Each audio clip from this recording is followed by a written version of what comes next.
How the heck do we make money? Okay, so trading has obviously changed my life in a massive way. Okay, I have this dope studio. I have a brick and mortar business in Miami, one of America's hottest brands right now under the belt.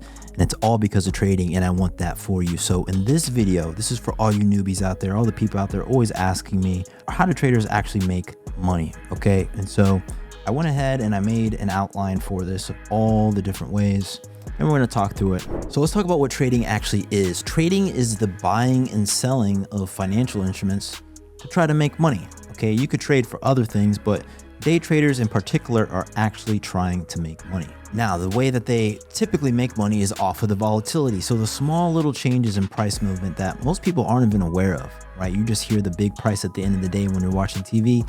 The traders are listening to that price every minute of every day, and they're trying to get in at a lower price and they're trying to get out at a higher price if they're on the buy side. And there's actually people who do the inverse as well, but we won't get into that for now. Now, there are also different types of traders. There are day traders and there are swing traders, and you've probably heard of both. But what is a day trader? A day trader is just somebody who starts and closes a position, that's right, inside of a singular day. A swing trader is somebody who swings for the fences.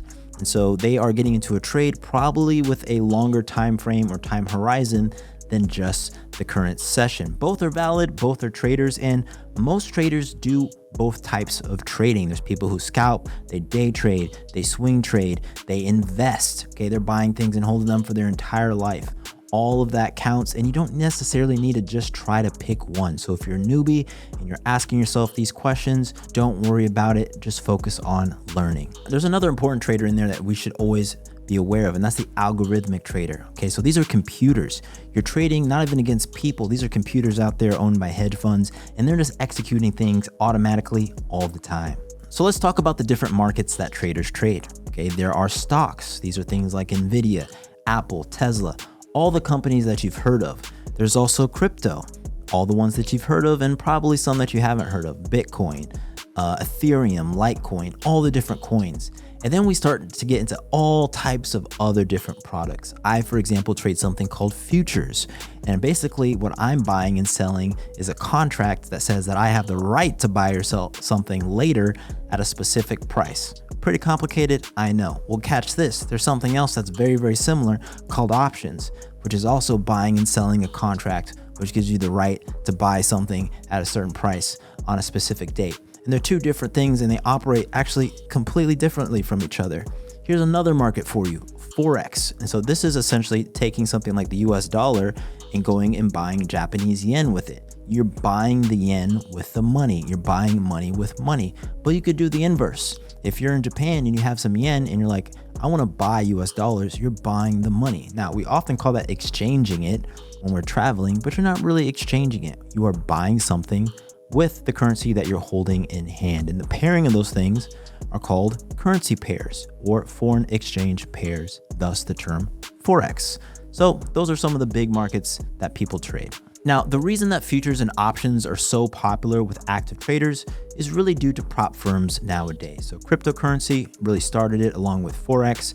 Those were massive in the prop space. And then came futures. I prefer futures. It's a linear product and the market is consolidated. If you don't know what that means, that's okay. But I would recommend that most newbies start with stocks in their own account, futures in their own account, and then eventually move into prop firms. Let's talk about where traders live. I'm here in Miami, Florida. Beautiful place. I love it here. I've chosen to live here. I've chosen to build my business here.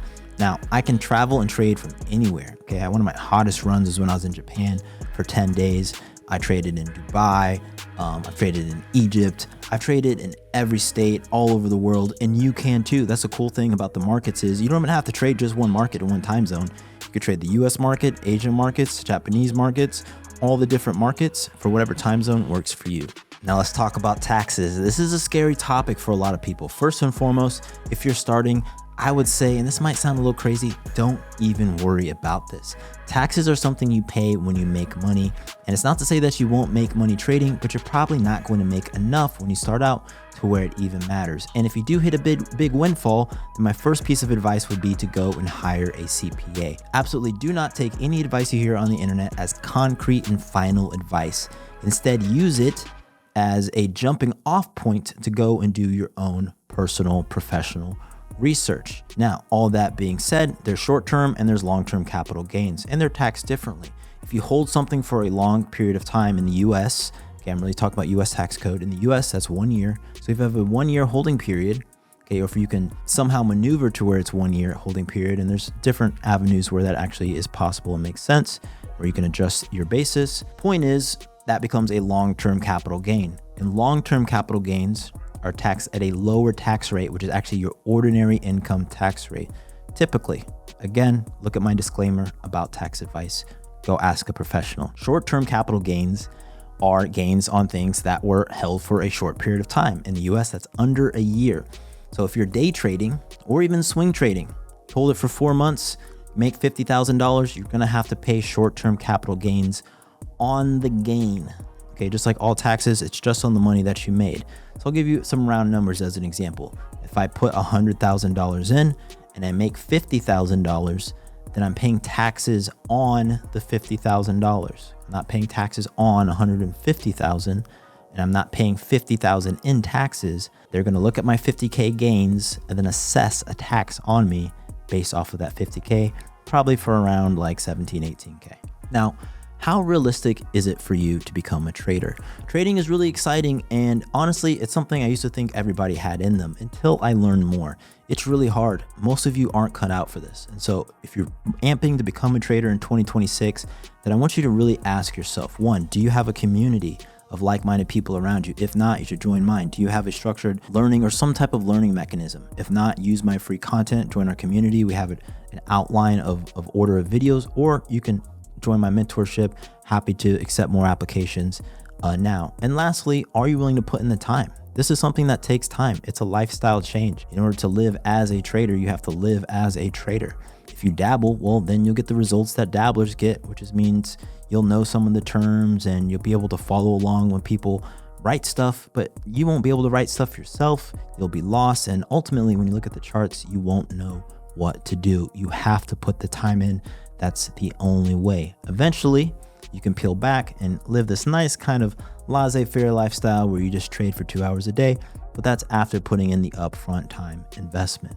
That being said, yeah, you can do it. The reason that most traders do fail though is lack of consistency and burnout. Okay, they try to do too much all at once instead of realizing that, again, it really is just doing a little bit every single day. You don't have to go crazy with it. You just have to be diligent and consistent and live a more regimented lifestyle. The type of lifestyle that somebody who could take money out of the markets would live. It's not going to be the type of lifestyle where you're not sleeping and you're doing whatever you want. Instead, you're going to trade off that for resting well every night, making sure you have a plan, and taking as much money as you want out of the market. And I will leave you with this. I know what I said earlier, but you can do this. Those statements, those fears that crept into your mind, those doubts that you had, eliminate those right now. Get them out of your fucking head space. You can do this. You're a champion, you're a killer, you're a trader. You only take profitable trades. You cut your losses early. You don't FOMO, you don't chase.